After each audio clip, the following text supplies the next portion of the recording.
The rain hammered against the cracked pavement of Sullivan Street like bullets from heaven, each drop a reminder that mercy was a luxury in this city.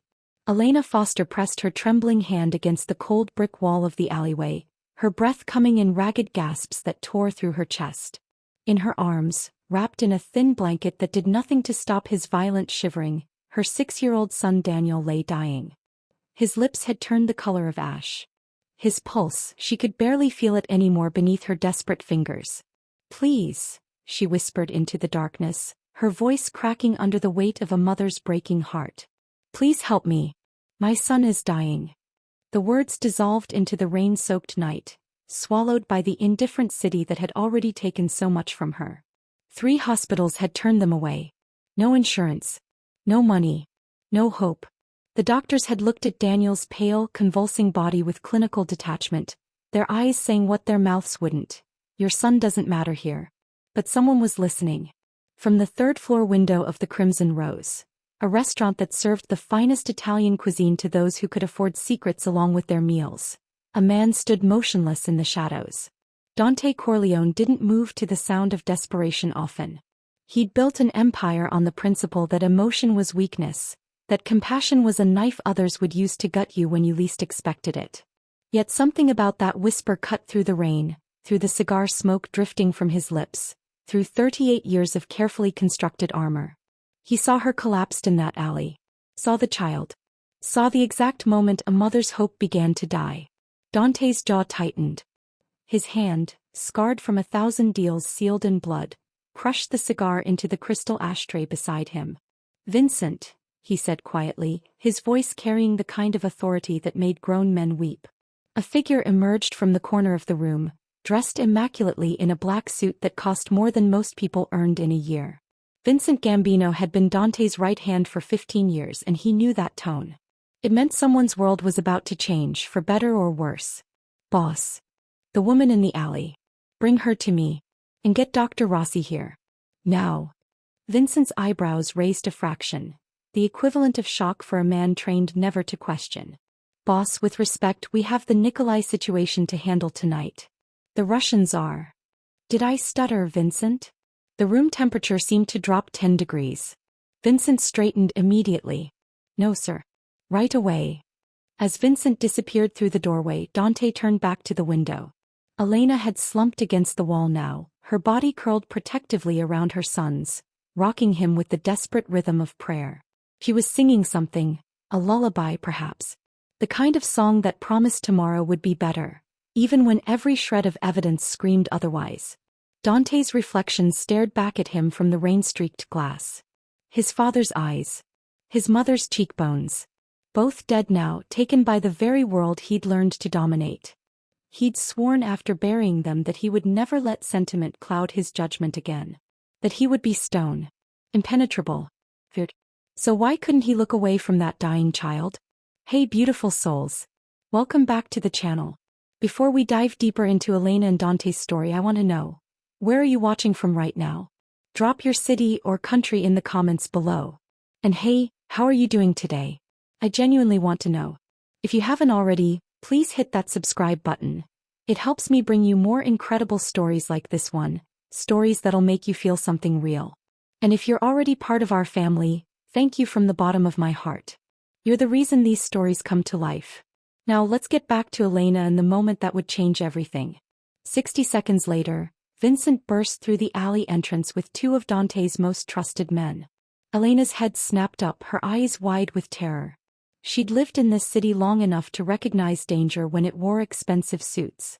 "No, please no," she tried to scramble backward, clutching Daniel tighter, but her exhausted body betrayed her. Vincent raised his hands in a gesture of peace, his voice surprisingly gentle. "Ma'am, we're not here to hurt you. My employer heard your call for help. He wants to help your son." Elena's eyes darted between the 3 men, searching for the lie, the trap, the inevitable cruelty. Who is your employer?" "Someone who can save your boy," Vincent said simply. "But we need to move fast. Will you come with us?" Elena looked down at Daniel.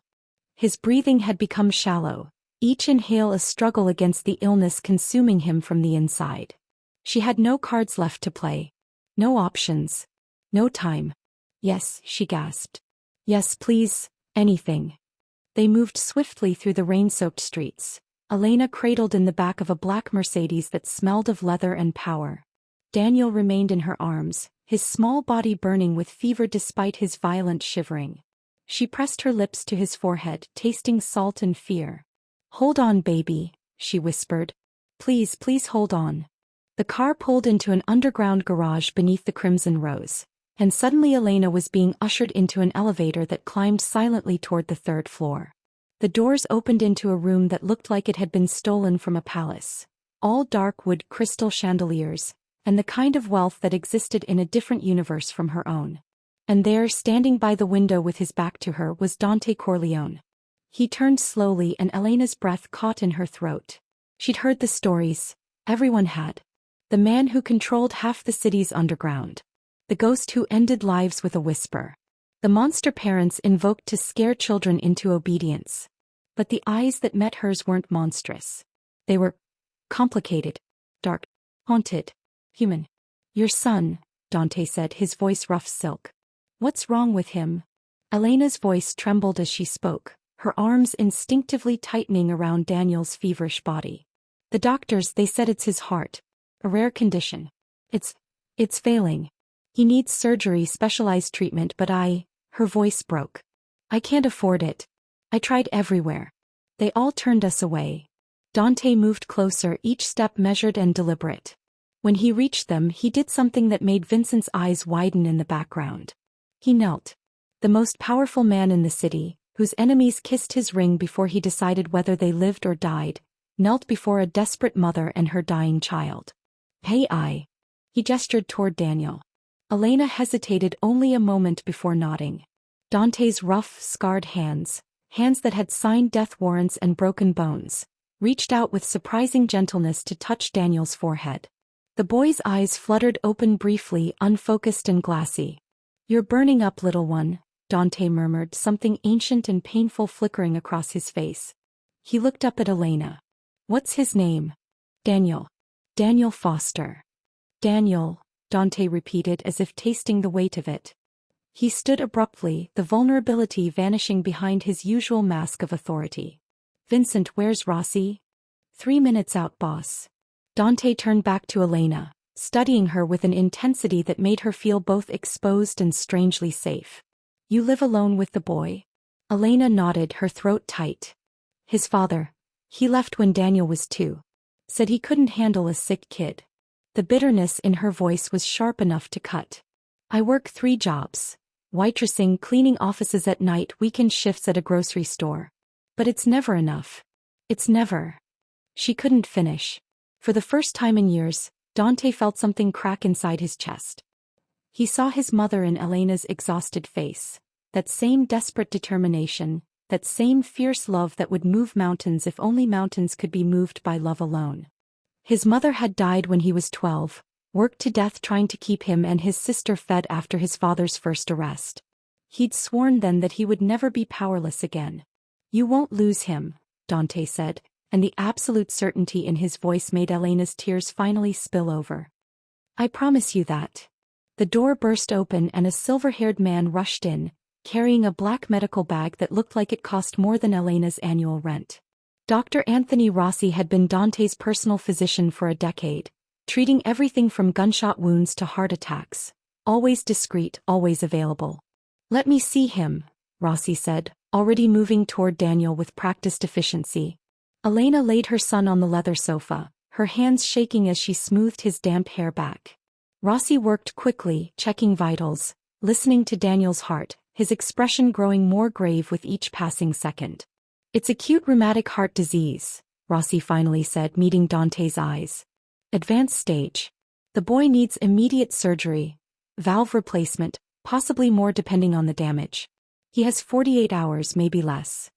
Then we have 48 hours, Dante said flatly. What do you need? Rossi shook his head slowly. Dante, this isn't a bullet wound I can patch up here. He needs a specialized cardiac surgical team, a fully equipped hospital, blood reserves, postoperative intensive care. We're talking about a procedure that costs upward of $300,000, And that's if we can even find a surgeon willing to take an emergency case. Money isn't the issue. Dante's voice cut through the room like a blade. Call Maxwell. Tell him I need his surgical suite at Mercy General cleared by dawn. Tell him I need his best cardiac team assembled within 6 hours. Tell him. He paused, a dangerous smile playing at his lips. Tell him Dante Corleone is calling in his marker. Elena's head snapped up. Mercy General? But they're the ones who turned us away first. They said a lot of things I'm sure they'll regret, Dante interrupted, his tone making it clear that certain people's employment status was about to change dramatically. He pulled out his phone, fingers moving across the screen with decisive purpose.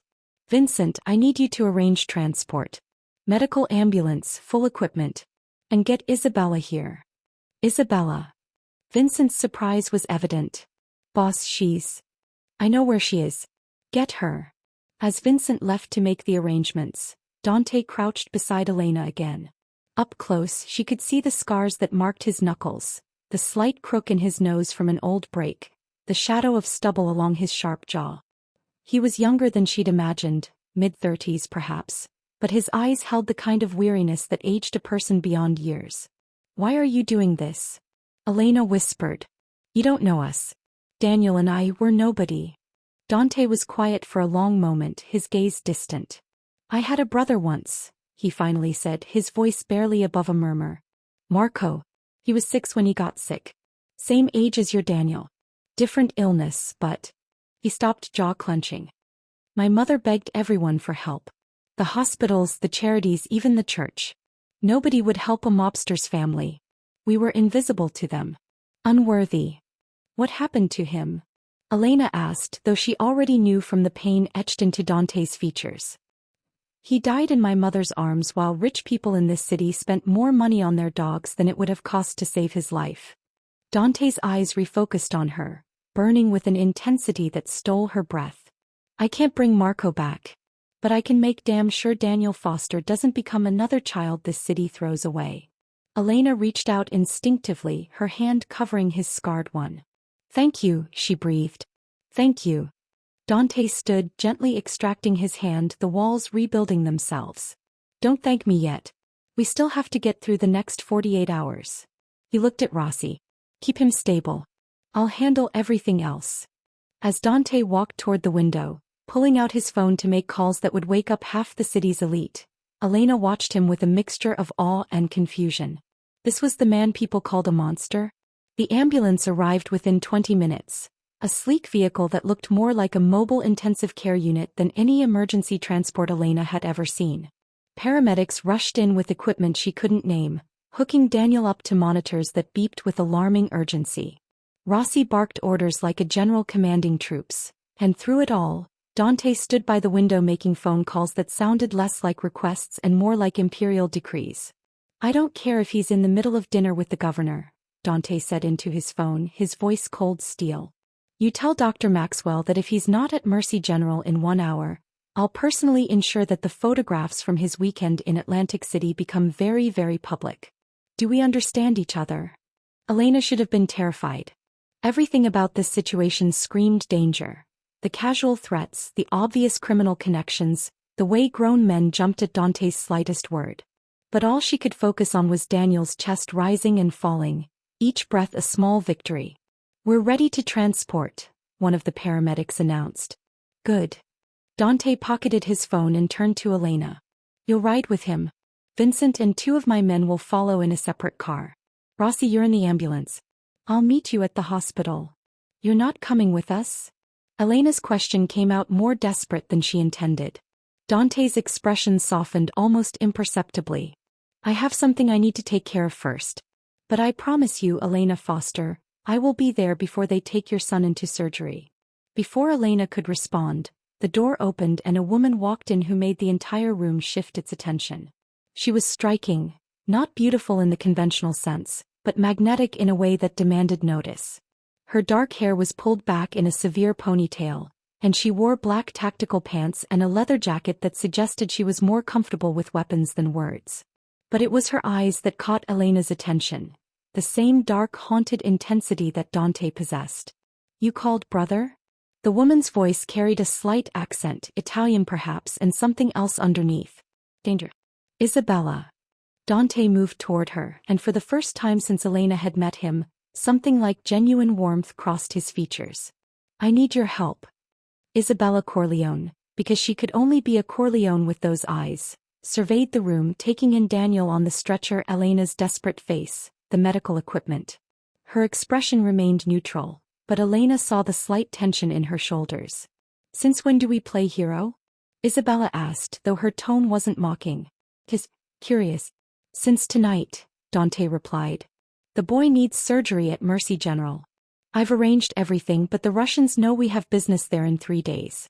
If Nikolai suspects I'm distracted, he might make a move. I need you to handle the West Side operation while you're saving a child? Isabella's lips quirked into something that might have been a smile. Papa would be proud. Or horrified. Possibly both. Can you handle it or not? Isabella's smile faded, replaced by the cold efficiency of someone who'd learned violence as a second language. Consider it done. But Dante. She lowered her voice, though Elena could still hear. The Petrov brothers won't like you breaking your meeting with Nikolai. They'll see it as disrespect. An insult. Then they'll have to learn to live with disappointment, Dante said flatly. This takes priority. Something passed between the siblings, a whole conversation in glances that Elena couldn't decipher. Finally, Isabella nodded and turned to leave but paused at the door. She looked back at Elena, her expression unreadable. Take care of that boy, Mrs. Foster. My brother doesn't put himself on the line for just anyone.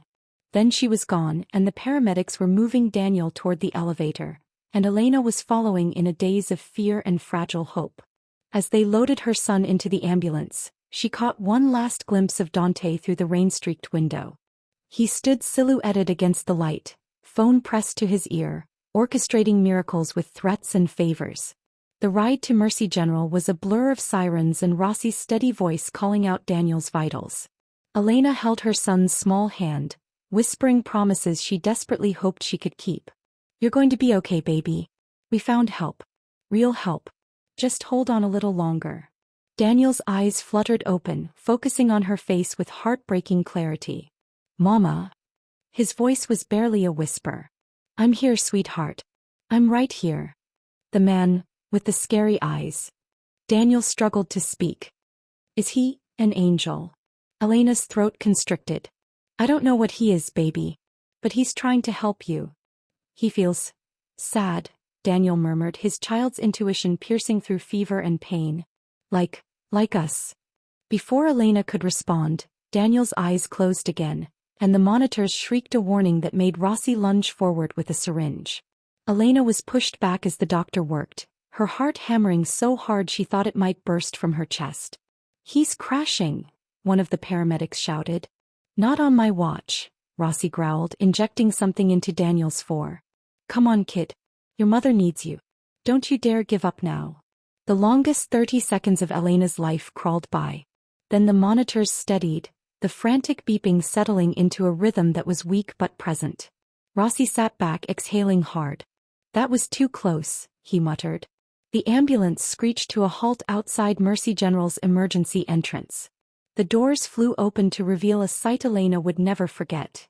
An entire medical team waiting, led by a distinguished-looking man in surgical scrubs who could only be Dr. Maxwell. And behind them all, having somehow arrived first, stood Dante Corleone. His eyes met Elena's across the chaos. I told you I'd be here, he said simply. And somehow, impossibly, Elena believed that everything might actually be okay. Dr. Maxwell moved with the practiced efficiency of a man who'd performed 1,000 surgeries, but his hands shook slightly as he examined Daniel. Not from nerves, Elena realized, but from Dante's presence looming behind him like a living shadow. The entire medical team worked with an intensity that bordered on fear, and Elena understood with sudden clarity that these people weren't just doing their jobs. They were terrified of what would happen if they failed. The damage is extensive, Maxwell said, his voice tight as he reviewed the scans that had been rushed through imaging. The mitral valve is severely compromised, and there's evidence of endocardial inflammation. We're looking at a minimum 5-hour surgery, possibly longer. The risks. I don't need the list of things that could go wrong, Dante interrupted, his voice deadly quiet. I need to know if you can save him. Maxwell's Adam's apple bobbed as he swallowed. Yes. I can save him. But I need complete autonomy in that operating room. No interference, no. You'll have everything you need, Dante assured him. Just make sure he comes out of there alive. The unspoken threat hung in the air like smoke. Maxwell nodded stiffly and turned to Elena. Mrs. Foster, we need your consent for the surgery. There will be paperwork, but given the urgency. Whatever you need, Elena said immediately. Please just save my son. As the medical team prepared to move Daniel to the operating room, a nurse approached Elena with a clipboard thick with forms. Elena stared at them, the words blurring together through her tears. Consent for surgery. Acknowledgement of risks. Financial responsibility agreements. That last one made her stomach drop. The cost, she began. Has been handled, Dante said from behind her. Sign the medical forms only. Ignore the financial ones. Elena turned to look at him, this impossible man who'd appeared in her darkest hour like something from a fever dream. I can't let you pay for all this. It's too much. I'll find a way to pay you back, I swear. You think I want your money? Dante's laugh was harsh. Elena, I spend more on bullets in a month than this surgery costs. Your debt to me isn't financial. Something in his tone made her pulse quicken with a fear she'd momentarily forgotten. Then what do you want from me? Dante stepped closer and she caught the scent of expensive cologne mixed with cigar smoke and something else. Something dangerous. I want you to trust me. Can you do that? It was an absurd question. Trust a mafia boss? Trust the man whose very name made people cross themselves? But as she looked into his eyes, Elena saw something that made her answer before her brain could override her heart. Yes. Good. Dante's expression softened fractionally. Because things are about to get complicated and I need you to follow my lead without question. Understood. Before Elena could ask what he meant, the double doors to the surgical wing burst open and 3 men in dark suits strode through with the kind of authority that suggested they didn't care about hospital rules. The lead man was tall, blonde, with ice-chip blue eyes and a scar running from his temple to his jaw. Vincent appeared instantly at Dante's side, hand moving toward his jacket. Boss, that's Alexei Petrov, Dante finished, his voice flat. Right on schedule. The blonde man smiled, though it never reached his eyes. Dante Corleone. I heard you were here. Canceling our business arrangement to play doctor. His accent was thick Russian, his English precise. Nikolai is disappointed. Nikolai can schedule another meeting, Dante replied evenly. I have more pressing matters. Alexei's gaze slid to Elena, then to the surgical doors where they'd just taken Daniel. His smile widened. A woman. Of course. I should have known. He took a step toward Elena. She must be very special for you to risk insulting my brother. Dante moved faster than Elena thought possible, positioning himself between her and Alexei. The woman and her child are under my protection. That makes them untouchable. Tell Nikolai I'll meet him next week. Same terms. Next week. Alexei laughed. You think Nikolai waits for anyone? Even the great Dante Corleone? He leaned to the side, trying to see Elena around Dante's broad shoulders. What do you say, beautiful? Are you worth starting a war over? Elena's heart hammered, but she refused to show fear. She'd faced down bill collectors, predatory landlords, and the cold indifference of a system designed to crush people like her. She wouldn't cower now. My son is dying in there, she said, her voice steady despite the terror coursing through her. So whatever business you have with Mr. Corleone, it can wait. Alexei's eyebrows rose. Spirit. I like that. He turned back to Dante. Very well. 1 week. But Nikolai will expect compensation for this inconvenience. Perhaps a better percentage on the waterfront shipments. 5% more, Dante said immediately. And not a point higher. 10. 7, and I forget that you implied disrespect toward someone under my protection. Alexei studied Dante for a long moment, then nodded slowly. 7. But Dante, if this deal falls through, if you waste our time again. He glanced meaningfully at the surgical doors. Well, it would be tragic if that little boy's recovery was interrupted. The temperature in the hallway seemed to drop to Arctic levels. Elena watched Dante's hands curl into fists, watched something murderous flash across his face. Vincent and the other men tensed, hands moving toward concealed weapons. You just made a very serious mistake, Alexei, Dante said softly. Threatening a child. In my city. Alexei paled slightly, seeming to realize he'd crossed a line. I meant no actual threat, Dante. Merely. Get out. Dante's voice could have cut glass. Before I decide that keeping peace with Nikolai isn't worth letting you leave here breathing. Alexei retreated quickly, his men following. But at the door he paused. 1 week, Corleone. Don't disappoint us again. When they were gone, Dante turned to Elena. She saw the effort it took him to control the rage still simmering beneath his surface. I'm sorry you had to see that. Who are they? Elena whispered. Complications, Dante replied grimly.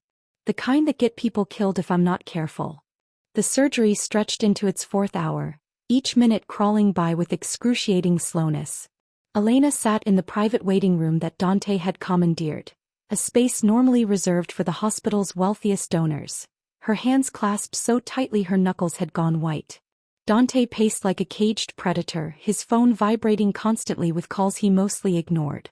Vincent appeared in the doorway, his expression grave. Boss, we have a problem. Dante's jaw tightened. Not now, Vincent. It can't wait. Vincent's eyes flicked to Elena, then back to Dante. It's about the Petrov situation. Our sources say Alexei went straight to Nikolai after leaving here. They're calling an emergency meeting of the syndicate. The syndicate? Elena asked, though she wasn't sure she wanted to know. Dante exhaled slowly, running a hand through his dark hair. The 5 major families that control this city's underground. We maintain peace through a council. Votes on territory disputes, business arrangements, rules of engagement. He looked at Vincent.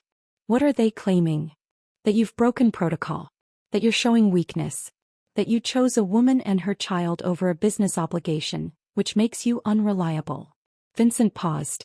Nikolai's pushing for a vote of no confidence. If it passes, you lose your seat. And your protection. Elena watched the color drain slightly from Dante's face. She didn't fully understand the politics, but she understood enough. By helping her, Dante had put himself in danger. How long do I have? Dante asked. They've called the meeting for tomorrow night. Mandatory attendance. Tomorrow. Dante's laugh was bitter. Of course. When Daniel will barely be out of recovery. He shook his head. Tell them I'll be there. Boss, if you leave the boy unprotected. I said I'll handle it. Dante's voice cracked like a whip, then he visibly forced himself to calm. Sorry. Sorry. This isn't your fault. Vincent nodded and left, and the silence that followed was suffocating. Elena stood, moving toward Dante with hesitant steps. You should go, she said quietly. To your meeting. Daniel will have doctors, nurses. He'll be. No. Dante's response was immediate and absolute. I made you a promise. I don't break my promises. Even if it costs you everything? Dante turned to face her fully, and for the first time, Elena saw past the armor he wore. Saw the man beneath the monster's reputation. Someone who'd built walls so high to protect himself that he'd forgotten how to let anyone in. Someone who'd lost so much that risking anything felt like courting death itself. My father, Dante said slowly, built his empire on fear. On the principle that showing mercy was the same as showing weakness. When he died, murdered by someone he'd shown mercy to once, I swore I'd never make his mistake. I'd be harder, colder, untouchable. He laughed without humor.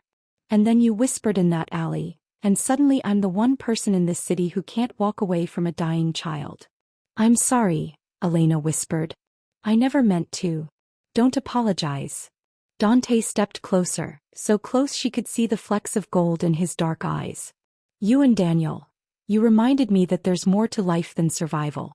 That maybe my father was wrong. That maybe mercy isn't weakness at all. Elena's breath caught as his hand lifted, hovering near her face before falling away, as if he'd remembered himself. The moment stretched between them, charged with something neither of them had words for. The surgical doors burst open and Dr. Maxwell emerged, pulling off his surgical mask. His face was exhausted but triumphant. He made it, Maxwell announced, and Elena nearly collapsed with relief. The surgery was successful. We replaced the damaged valve, repaired the endocardial tissue, and his heart is responding beautifully. He's stable. Elena couldn't stop the sob that tore from her throat. Dante's hand found her elbow, steadying her as her knees threatened to give out. "Can I see him?" she asked desperately. "He's in recovery now.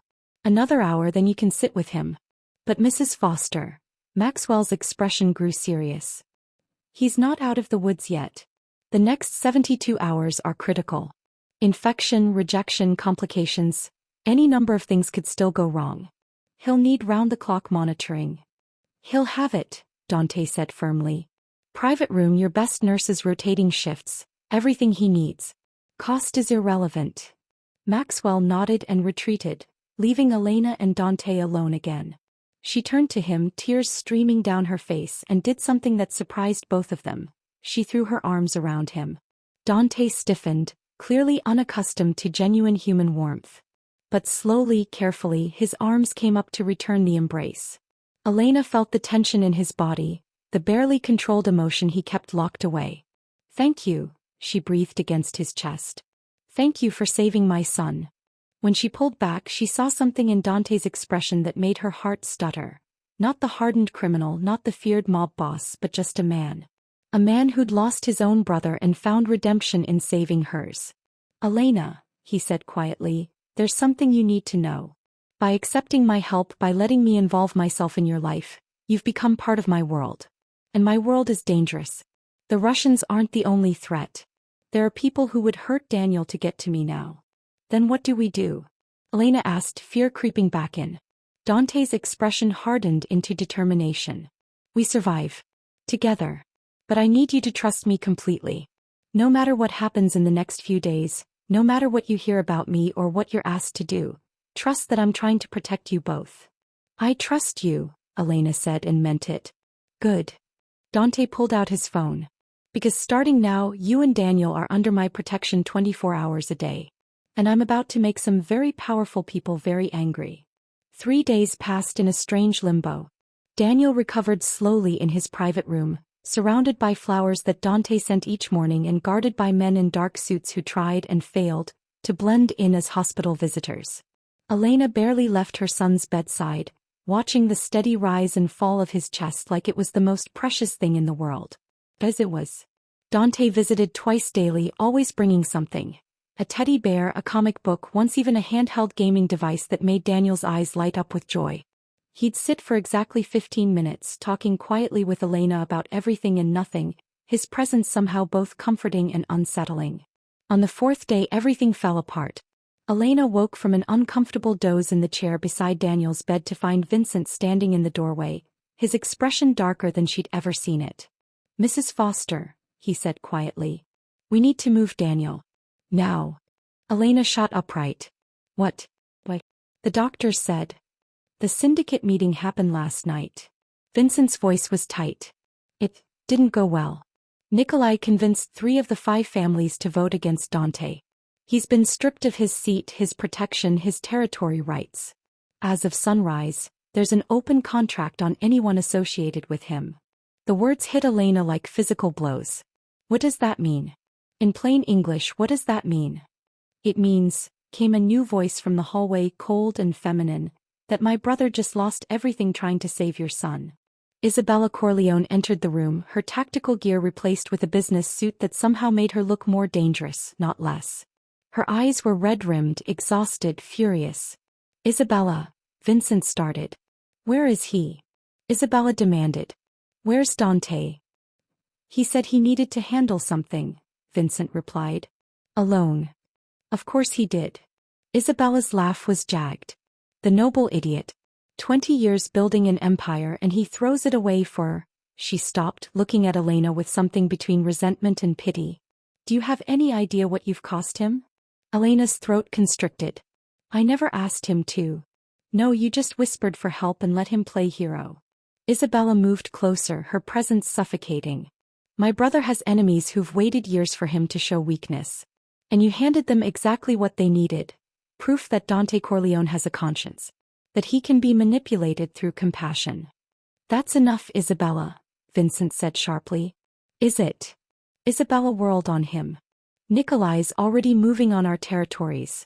The Castellano family turned 3 of our businesses over to the Russians this morning. And the Morettis? They're pretending we don't exist. We're ghosts, Vincent. And it's all because... A phone rang, cutting through the tension. Vincent answered, his face going pale. When? How many? Pause. Jesus. They stall them. He hung up, looking at Isabella. The Russians are moving faster than we thought. They're hitting the warehouse district now. 20 men, maybe more. Our people are outnumbered 3-1. Isabella swore in Italian. Those warehouses have 6 months of product. $50 million worth. If we lose them, then we lose the loyalty of every supplier we've ever worked with, Vincent finished grimly. Boss isn't answering his phone. What do you want me to do? For a moment, Isabella looked lost. Then her jaw set with determination. Get our people out. Safe you can. Let the Russians have the warehouses. You're surrendering? Vincent looked shocked. I'm prioritizing lives over money, Isabella snapped. Something my brother clearly values, even if it destroys us. She glanced back at Elena. You and the boy need to disappear.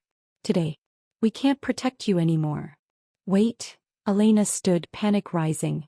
Daniel can't be moved yet. The doctor said. Then you'll have to take that risk because the alternative is worse.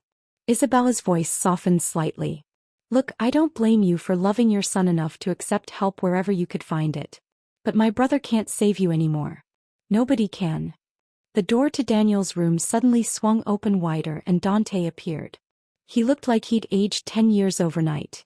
His suit rumpled, his face haggard, a fresh bruise purpling along his jaw.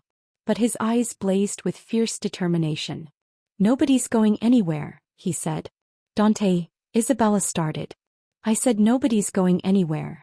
Dante moved into the room, his presence immediately commanding despite his disheveled appearance. The warehouses. Being overrun as we speak, Vincent reported. I've ordered evacuation. Good. Let them have it. Dante pulled out his phone, fingers flying across the screen. Isabella, I need you to contact Castellano. Tell him I'm invoking the old law.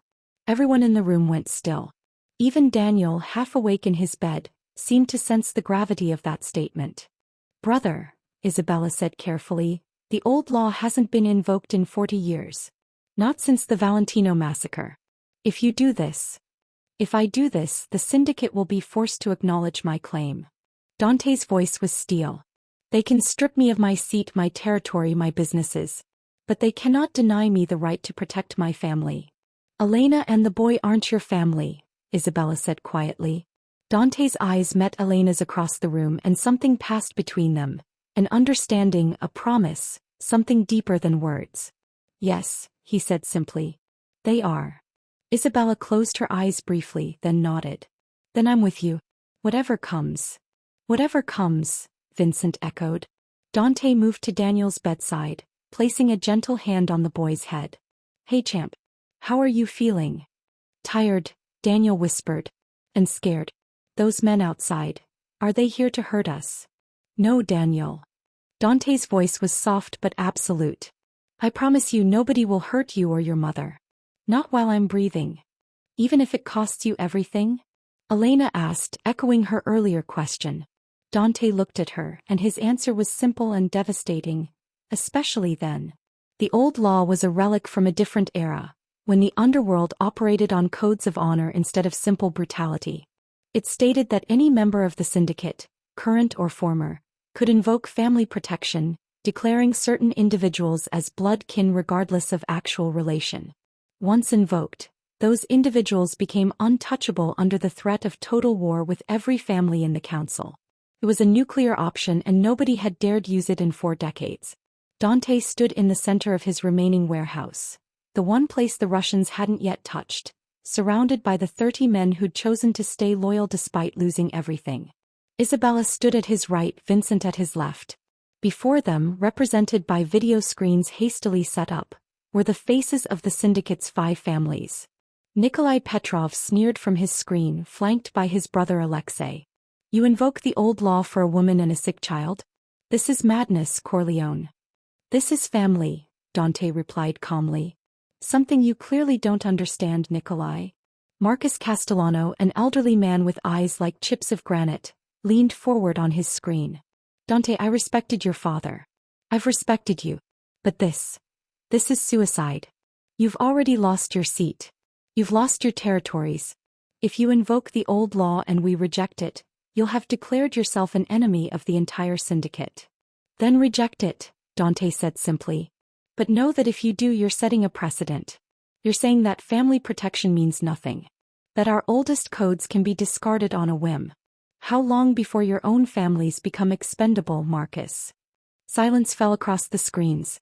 Dante watched the faces of men who'd spent decades building their empires on both violence and honor, wrestling with the implications.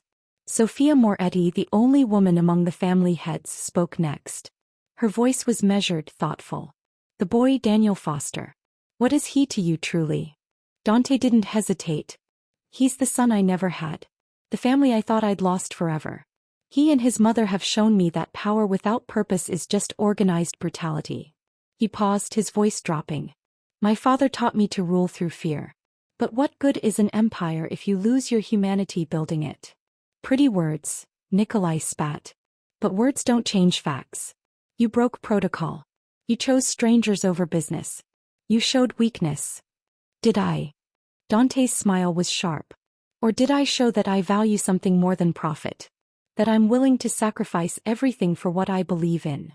He looked directly into Nikolai's camera. Tell me, Nikolai, what would you sacrifice for? What do you believe in besides your own greed? Nikolai's face reddened with rage. I believe in strength, in power, not sentiment, and... Which is why you'll never be more than a thug with ambitions, Dante interrupted coldly. You think the people respect you? They fear you. But fear only lasts until someone bigger and meaner comes along. Loyalty, real loyalty, that's earned through actions that show you're more than just a monster in an expensive suit. The fourth family head, James Chin. Vincent had accidentally mentioned his name earlier, though Dante never used it in conversation, spoke up. Even if we accept your claim under the old law, you realize you're still stripped of everything else? Your territories will be redistributed. Your businesses dissolved. You'll be protecting this family with nothing but the clothes on your back. I'm aware, Dante said. And I'm prepared to start over if I have to. But I won't abandon them. Back at the hospital, Elena paced Daniel's room like a caged animal. Two of Dante's guards stood outside the door, but they felt less like protection and more like a countdown to disaster. Daniel slept fitfully, his recovery still precarious. A nurse entered, one Elena didn't recognize. She was young, blonde, with a nervous smile that didn't reach her eyes. Just here to check vitals, the nurse said, moving toward Daniel's bed with a syringe in hand. Something in Elena's gut screamed danger. What's in that syringe? Just antibiotics. Standard post-op protocol. Daniel's on a specific medication schedule. Let me see his chart. The nurse's smile faltered. Ma'am, I don't have time for. Let me see the chart. Elena's voice was steel. She'd spent 4 days memorizing every medication, every dosage, every timing. She knew Daniel's treatment plan better than she knew her own name. The nurse's hand moved toward the 4-line. Elena lunged forward, grabbing her wrist. Security. Guards. The door burst open and Dante's men rushed in. The fake nurse tried to run, but Vincent, who'd returned from the warehouse to check on them, appeared in the doorway, blocking her escape.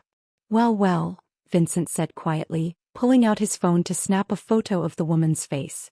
Running facial recognition now. And we have a match. Svetlana Kozlov. One of Nikolai's specialists. His eyes hardened. Not a nurse at all. An assassin. Elena's blood ran cold. She looked at the syringe that had clattered to the floor, then at Daniel sleeping peacefully, unaware of how close he'd come to death. Get her out of here, Vincent ordered his men. Dante needs to know about this. Now. As they dragged the struggling woman away, Vincent approached Elena. You just saved your son's life. Not many people have the instincts to catch something like that. I'm his mother, Elena said simply. I'll always know when something's wrong. Vincent's phone buzzed. He answered, listened, then smiled, actually smiled. Boss, you need to hear this. Mrs. Foster just stopped an assassination attempt. Caught one of Nikolai's people trying to poison Daniel. He paused. Yes, I'm serious. She's something special, boss. He hung up and looked at Elena with new respect. Dante's on his way back. And Mrs. Foster? The syndicate just accepted his claim under the old law. You and Daniel are officially untouchable. For the first time in days, Elena let herself breathe. Dante arrived at the hospital like a hurricane, his remaining men forming a protective cordon as he strode through the corridors. When he burst into Daniel's room, his eyes immediately found Elena, scanning her for injuries with an intensity that made her breath catch. You're okay, he said, and it wasn't a question. It was a reassurance he needed to give himself.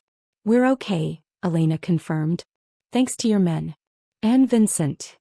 Dante crossed to Daniel's bed, watching the boy sleep peacefully despite the chaos swirling around him.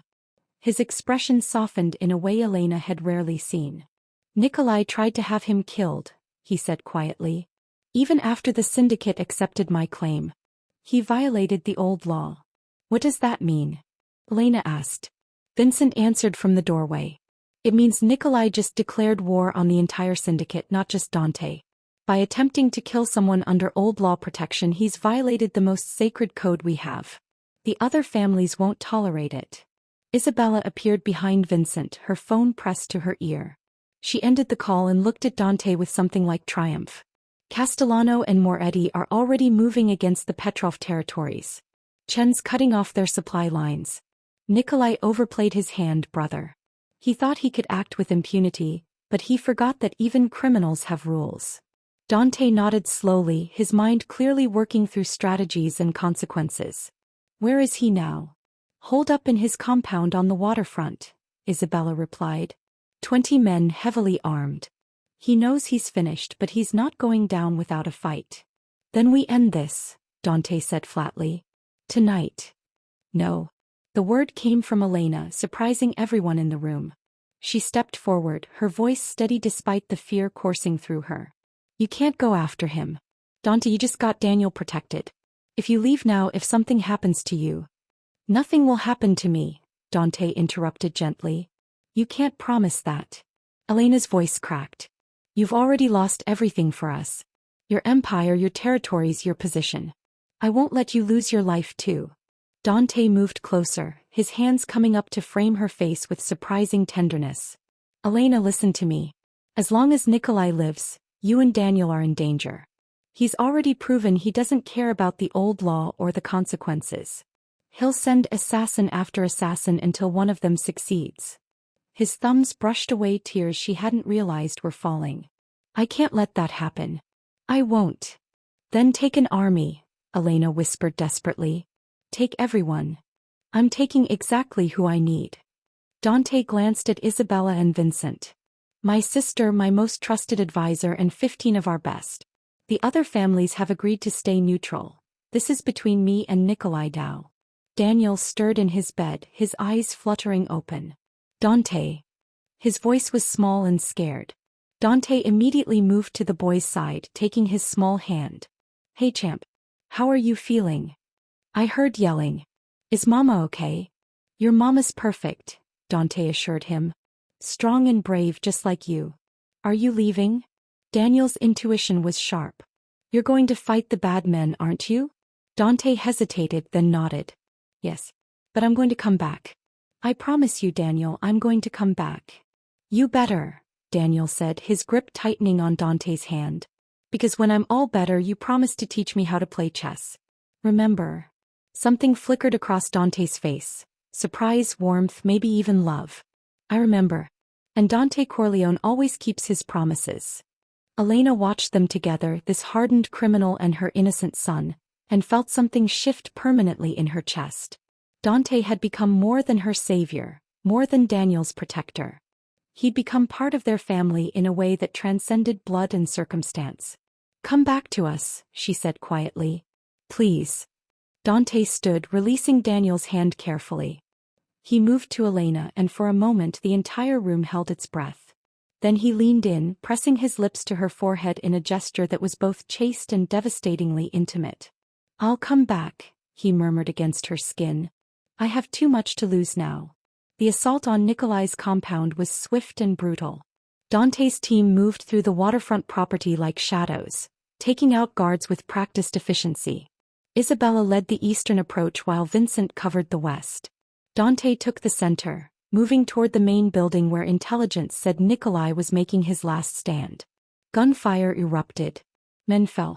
The night lit up with muzzle flashes and the acrid smell of gunpowder. Through it all, Dante moved with purpose, every action calculated, every decision precise. This wasn't rage, it was justice. Cold, measured, inevitable. He found Nikolai in his office, the Russian mob boss surrounded by his final 3 bodyguards. Alexei was already dead, taken down by Isabella's team on the eastern approach. Corleone, Nikolai snarled, his gun trained on Dante. You've destroyed everything. Was it worth it? For a woman and a sick child. Dante's smile was sharp as a blade. Yes. Every single loss was worth it. Because I found something you never will, Nikolai. A reason to be more than just a monster. Sentimental fool. Maybe, Dante agreed. But I'm the fool who's still standing. The firefight was brief. Dante's superior tactics and his team's loyalty earned through actions not fear, made the difference. When the smoke cleared, Nikolai lay dead, his empire crumbling, his legacy nothing but a cautionary tale. Dante stood in the ruins of his enemy's compound, blood on his hands and vengeance in his heart, and pulled out his phone. He dialed Elena's number. It's done, he said simply when she answered. I'm coming home. Home, Elena repeated, and they both heard what she meant. Not to a warehouse or a criminal empire, but to her and Daniel. To family. I'll be there in 20 minutes, Dante said. Wait for me. Always, Elena promised. And for the first time in 20 years, Dante Corleone believed in tomorrow. 6 months later, the city looked the same from the outside, but everything had changed beneath its surface.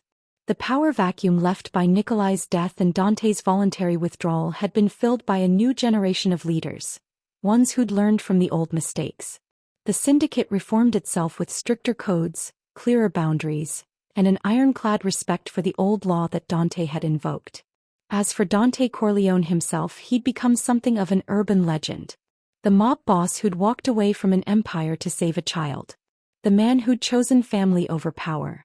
The truth, as it always is, was more complicated and more beautiful than the legend. Elena pushed open the door to the small bookshop on Morrison Street, breathing in the familiar scent of old paper and fresh coffee. The spring sunshine filtered through the front windows, illuminating dust motes that danced in the air like tiny stars. Behind the counter, Dante looked up from the inventory list he was reviewing, and his entire face transformed with a smile that still took her breath away. You're late, he said, though there was no reproach in his voice. I was starting to worry. Daniel's physical therapy ran over, Elena explained, setting down her purse and moving behind the counter to stand beside him. But Dr. Maxwell says he's doing incredibly well. Another few months and you won't even be able to tell he had heart surgery. That kid's a fighter, Dante said warmly. He gets it from his mother. Elena leaned into him, letting herself rest against his solid warmth. This closeness between them had grown gradually over the months, through late-night conversations while Daniel slept, through shared meals and quiet moments, through the slow recognition that what had started as desperate circumstance had transformed into something neither of them had been looking for but both desperately needed. Love. The words still felt new and fragile between them, spoken only a handful of times but present in every gesture, every glance, every choice they made. Vincent called, Dante mentioned. He and Isabella want to come by for dinner on Saturday. Something about a family celebration. Family, Elena repeated softly. It was still amazing to her how that word had expanded. Isabella, who'd initially resented her, had become a fierce friend and protective aunt to Daniel. Vincent had taught the boy chess, fulfilling the promise Dante had made in the hospital. Even the handful of men who'd stayed loyal to Dante had become uncles of sorts, always ready with a joke or a helping hand. They'd all walked away from the criminal empire together, choosing legitimate businesses. This bookshop, a restaurant Isabella was opening, a security consulting firm Vincent was launching. It wasn't the same kind of power they'd once wielded, but it was honest work, and that mattered more than any of them had expected. I love you, Dante said suddenly, turning to face Elena fully. I know I've said it before, but I need you to understand how much I mean it. You and Daniel, you saved me, Elena. Not the other way around. Elena's eyes filled with tears, the good kind that came from overwhelming emotion rather than pain. You saved us first. You gave Daniel his life back. You gave me hope when I had nothing left. So we saved each other, Dante murmured, leaning down to kiss her softly. It was a gentle kiss, full of promise and patience, the kind of kiss that spoke of forever rather than just tonight. The bell above the shop door chimed, and they broke apart to see Daniel burst through, his backpack bouncing against his shoulders.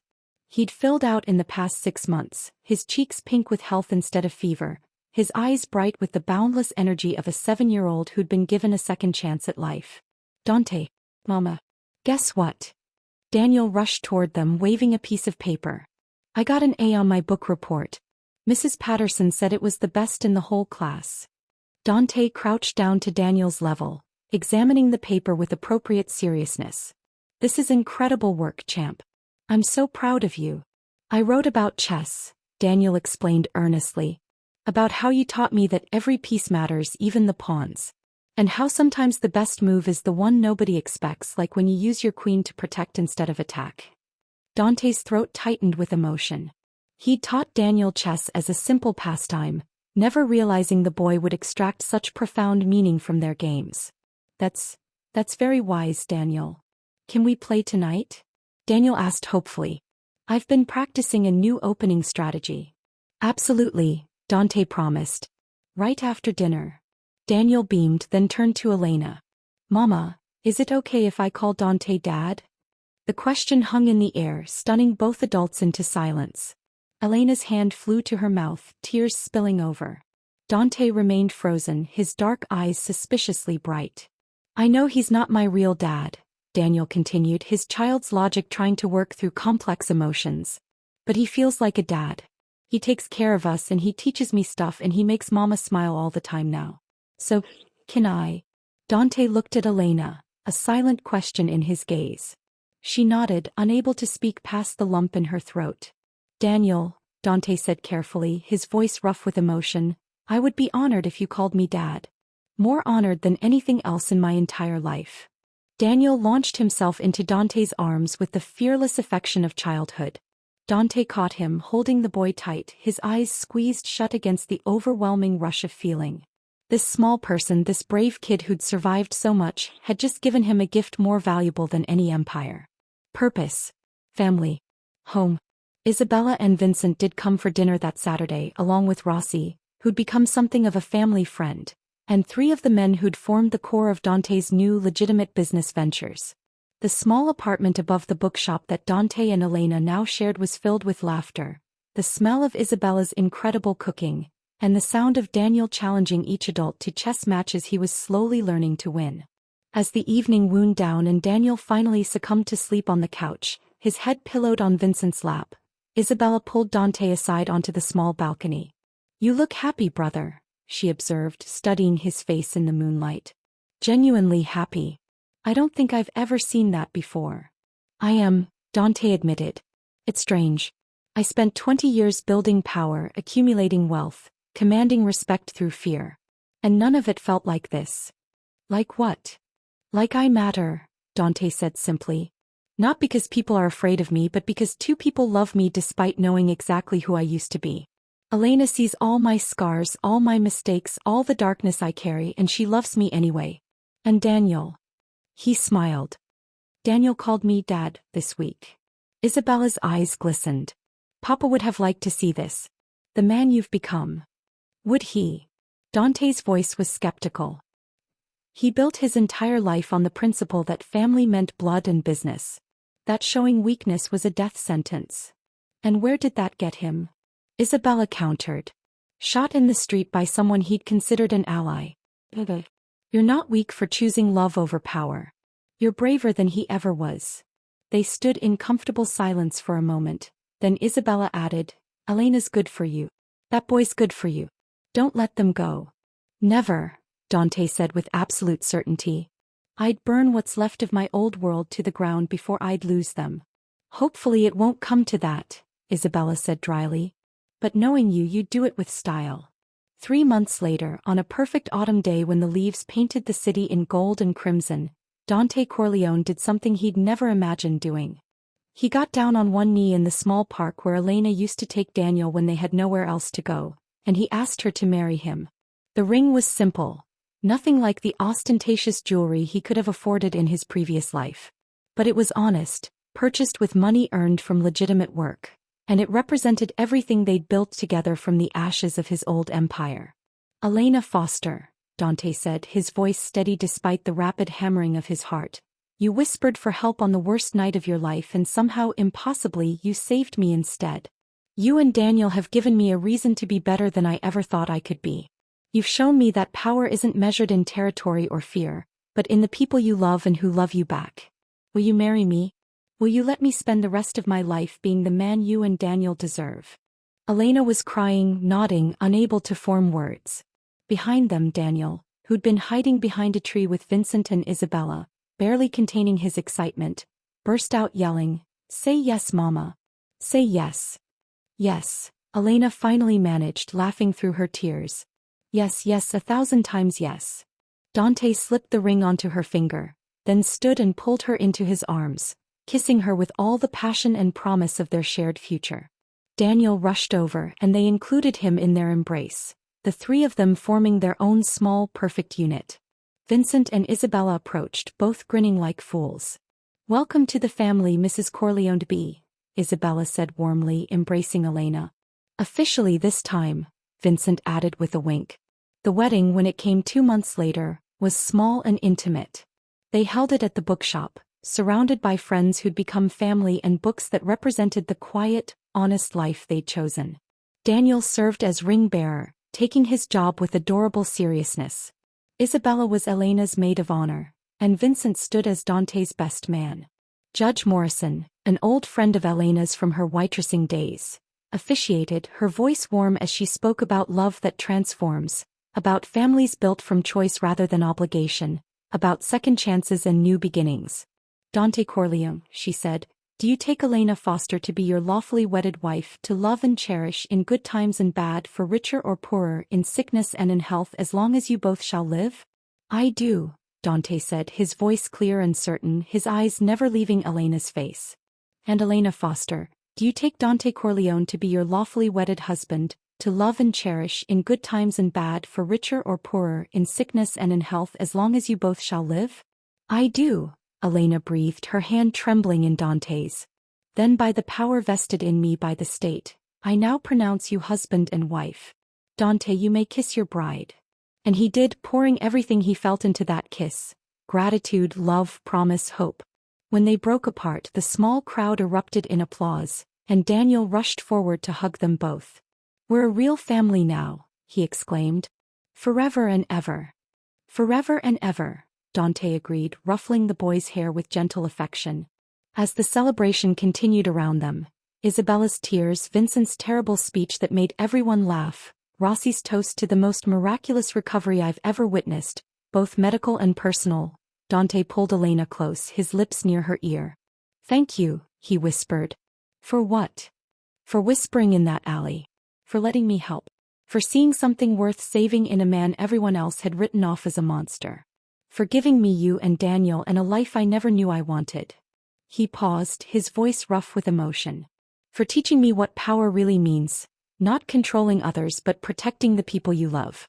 Not building empires but building a home." Elena turned in his arms, reaching up to cup his scarred, beautiful face in her hands. "You were never a monster, Dante. You were just a man who'd forgotten what it felt like to be human. And you didn't need me to teach you compassion, it was always there. I just gave you a reason to remember it." They kissed again, soft and slow, while around them their family, their strange, wonderful chosen family, celebrated the beginning of everything.